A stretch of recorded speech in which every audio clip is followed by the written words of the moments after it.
सिम्मी जी अखबार में कुल बात छाप देली तो अगले दिन ही कुल बात आग की तरह पूरा जिला जवार में फैल जाए और फिर अमर भैया के जेल जाए के भी पड़ जाए, जेल जाए के भी पड़ जाए। और बाबूजी एक और बात कि और विधायक बने के जो सपना बानू उस सपना ही रह जाए, कबो पूरा ना होई, कबो पूरा ना होई, कबो पूरा ना होई।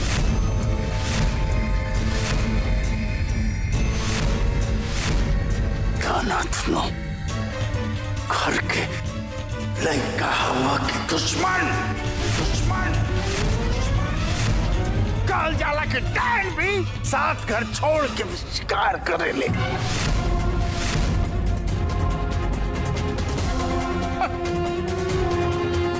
लेकिन तू दोनों के लगला भैया और चाचा पर कौड़ी हाके ना।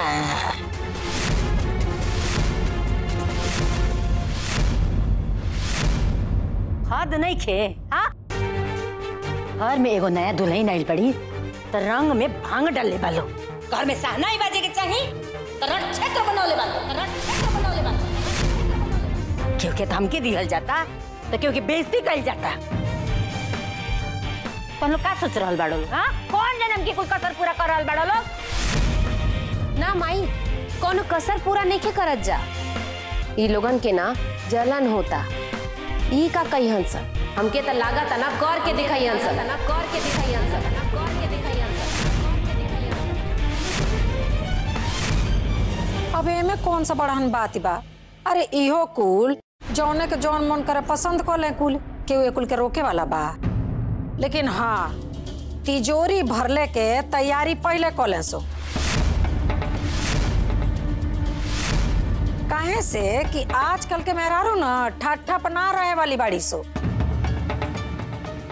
उ जमाना कोनो औरी रहे जब दादा पर दादा दू गो चार गो बियाह क के मेहरारू रख लिया लो और आराम से रह गई कुल। लेकिन आजकल के मेहरारू ना रेड़ी उबाल के तेल निकाल दे तड़ी कुल, ऐसन बाड़ी कुल। घर से गई रही तो 2 गो भाई छोड़ के गई रही,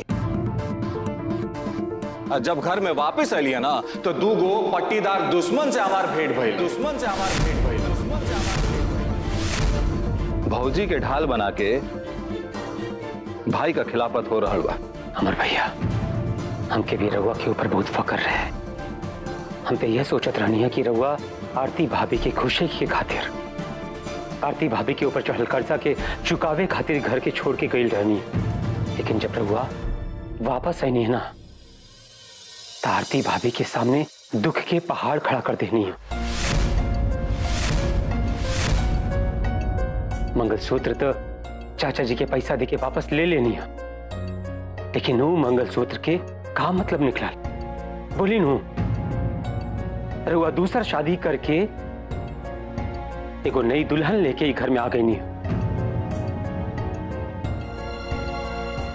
और इकुल करे से रउआ आरती भाभी के ऊपर कमन सितम ढहनी। हाँ, इधर रउआ की अच्छा से बताओगी। बिल्कुल सही कर रहा बने रउआ। एक गाला से मंगलसूत्र निकाल के दूसरा गाला में पहने नहीं है। वाह, मतलब बहुत अच्छा काम करनी है, बहुत सुंदर।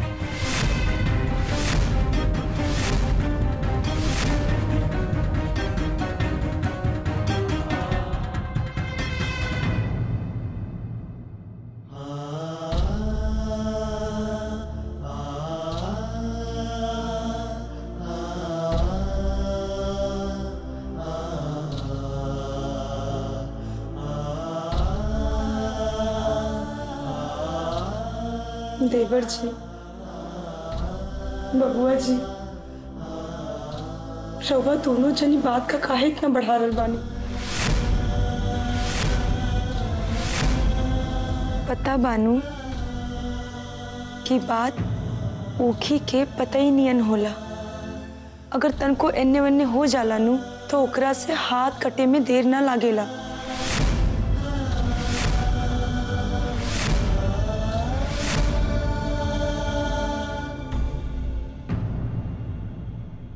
जब पति पत्नी के बीच प्रेम, विश्वास और समर्पण का एहसास ही न रहा तो हमें मंगलसूत्र रख के का करब।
आरती, तुमने बहुत ही अच्छा काम किया।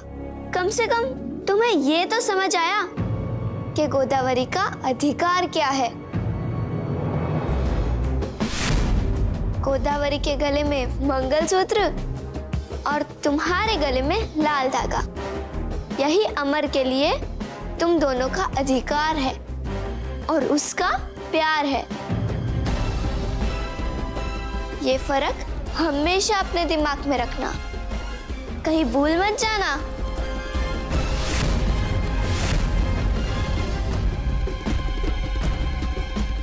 अब तू बताइबू कि केकर का अधिकार बा? बीत भर के बाड़ू अधिकार बतावे चलल बड़ू।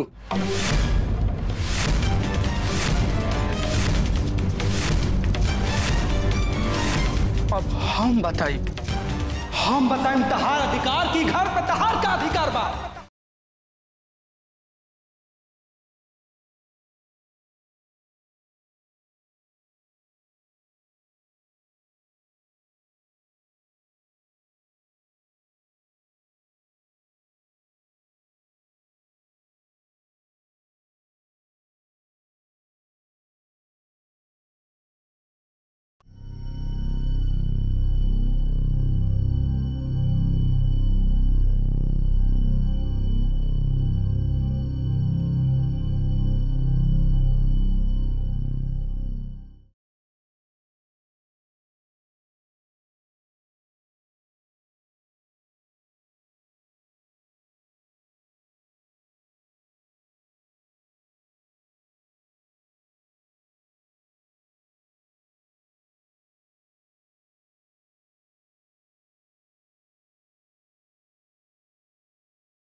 रंजन, ये सब का कर रहल बड़े? ये सब सामान कहाँ लेके जात बड़े? सुनात नहीं खे का हमरे कमरा में तमाशा करता रे? दीदिया, हम कोनो तमाशा नहीं खिला गईले। तमाशा, नाटक, खेल सब तू कर रहल बड़ू। अरे दुखी आदमी के इतना ना सतावे के चाहिए कि ओकरा कहर बन के बरसे लगे। तू जानत बालू कि आरती भौजी पे अभी का गुजर रहल बा? फिर भी अपना कमरा में सूते के जगह देलू तो ई फर्श पे चादर बिछा के तिवारी खानदान के बहू सुत रहल बड़ी, वो अपना 5 साल के बेटी के साथ। अरे तेरा भौजी से नफरत बा, ये हम जानता नहीं। कहे कि तू शेखर जीजाजी से मनमुटाव के बदला लेता रू, ये बात इतना समझ में आवत बा हमरा। लेकिन एक बात बतावा, तेरा का 5 साल के हमरा भांजी से भी नफरत बा, जे ओकरा के भी तू अपना संगे अपना बेड पे ना सुता सकत रहलू। हाँ बोला खाली तोर भतीजा कि ते बताइबे हमरा के कि हम का करी और का ना करी।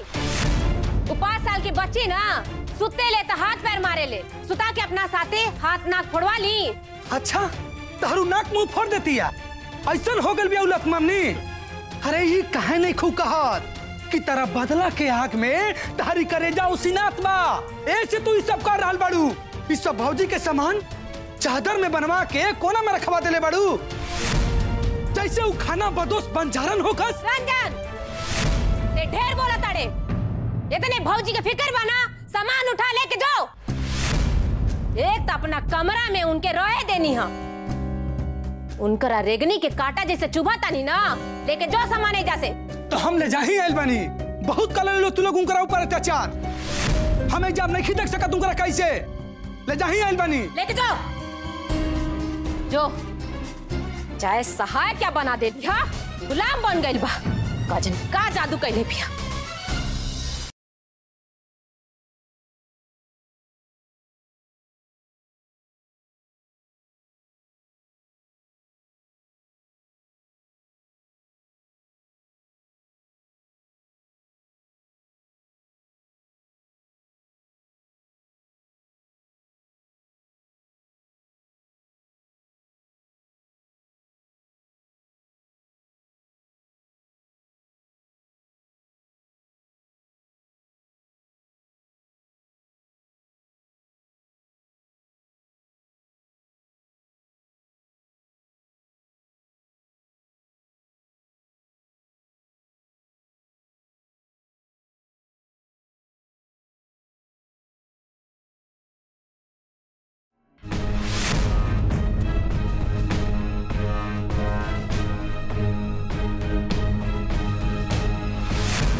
ये क्या कर रहे हो तुम ऐसा नहीं कर सकते।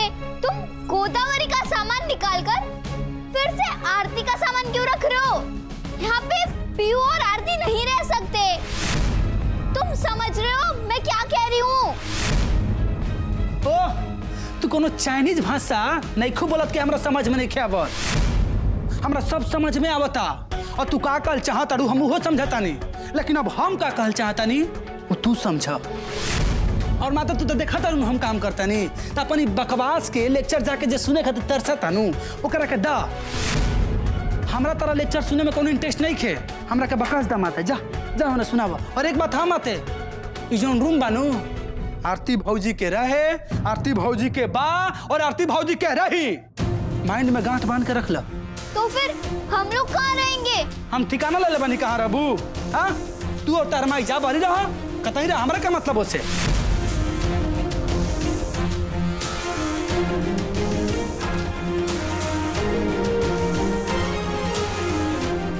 नहीं कर सकते। एक तो तुम गोदावरी के कमरे में आरती का सामान रख रहे हो और ऊपर से माते से सामान लड़ा रहे हो। चलो अभी के अभी सब सामान अलमारी में रखो। गोदावरी अवावरी और कावेरी अवेरी के में सामान ना रही रूम में। एक बार में समझ में नहीं क्या बात? ये आरती भौजी का रूम है और मैं अमर भैया और पीहू और आरती भौजी के सामान रही।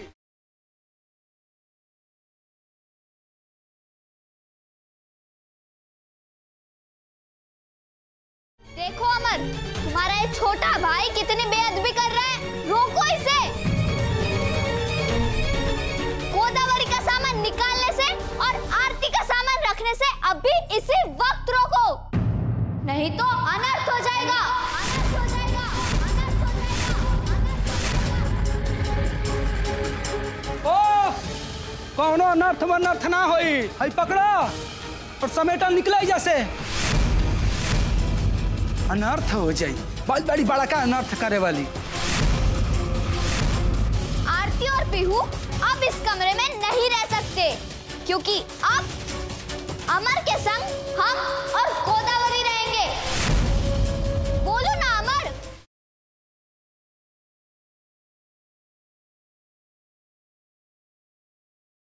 अपने भाई को बताओ ना अमर, रोको इसे। तारा एक बार में समझ में नहीं क्या बात, तारा के 1000 बार बताई तब तारा दिमाग में ढुकी कि तू जाना राबू ये आरती भौजी के रूम है, अमर भैया के संगे आरती भौजी और पिहू रही हन।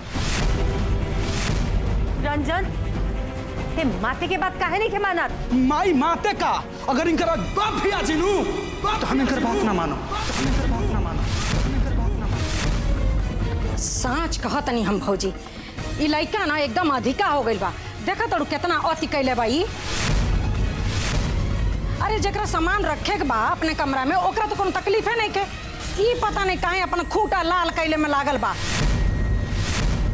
देख बुआ ते एगो बात जान ले, आज जहाँ चाहम ओइजा हम खूंटा लाल करम और ओइजा खूंटा गाड़ब। अगर केहू रोके तो रोक के खा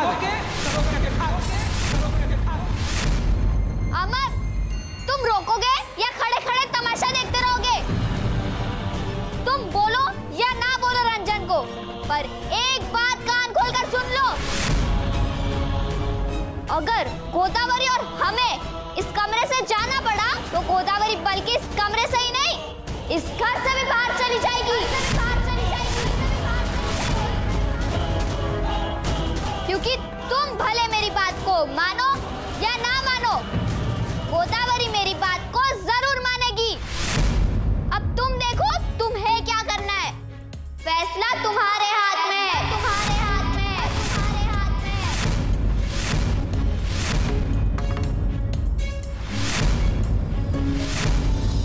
रंजन सब केहू कहता तो बुझात नहीं खे, समझ में नहीं क्या होता यार। बात मनबा कि ना मनबा, चला गोदावरी का कुल सामान जहाँ रहा उन जगह रखा। ये जब कुछ हम कर रहा बने भैया, ये रउआ के करे के चाहे, लेकिन रउआ ना कैला के वजह से ये हमरा करे के पड़ा था। रउआ पता बा हमें काहे कर रहल बने? हाँ, अरे रउआ ई घर के मान सम्मान अधिकार सब कुछ भुला गइल बानी, सब कुछ सब कुछ सब कुछ सब कुछ। जेकरा बियाह में ई पूरा गांव समाज लोग पटीदार गई रहे, ओकरा के कमरे से बाहर कल जाता। और पता ना कहां से लोग चुपे चुपे उठा के ले बनी रहुआ। हाँ, जेकरा के रहुआ सर पे बैठा के रख ले बनी, सर पे।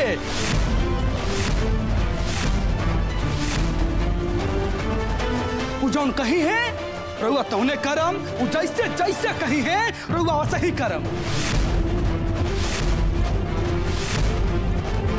अभी है बाकी रह गिल बा रहुआ के तिवारी परिवार से कई है संस्कार मिलल बा, कई है संस्कार मिलल बा।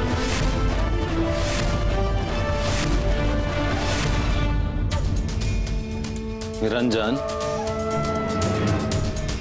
अब तू अधिका करते नहीं खा, अधिका बोलहू लागल बड़ा। जौन हम कहतनी वो चुपचाप करता। गोदावरी का सामान जहां रहल हा उन जगह ले जाके वापस रख द, बुझाइल? ना रखम भैया, गोदावरी के सामान ये कमरा में ना रही, कमरा में ना रही, ना रही। आरती भौजी के प्रति राउर का कर्तव्य बा रउआ भुला गइल बनी।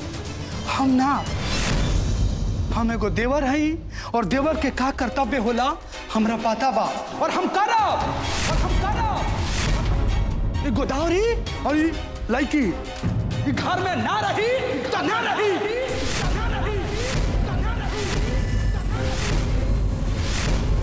तेरा जवन करे के बाद तू तो करो, तू तो करो, तू तो करो।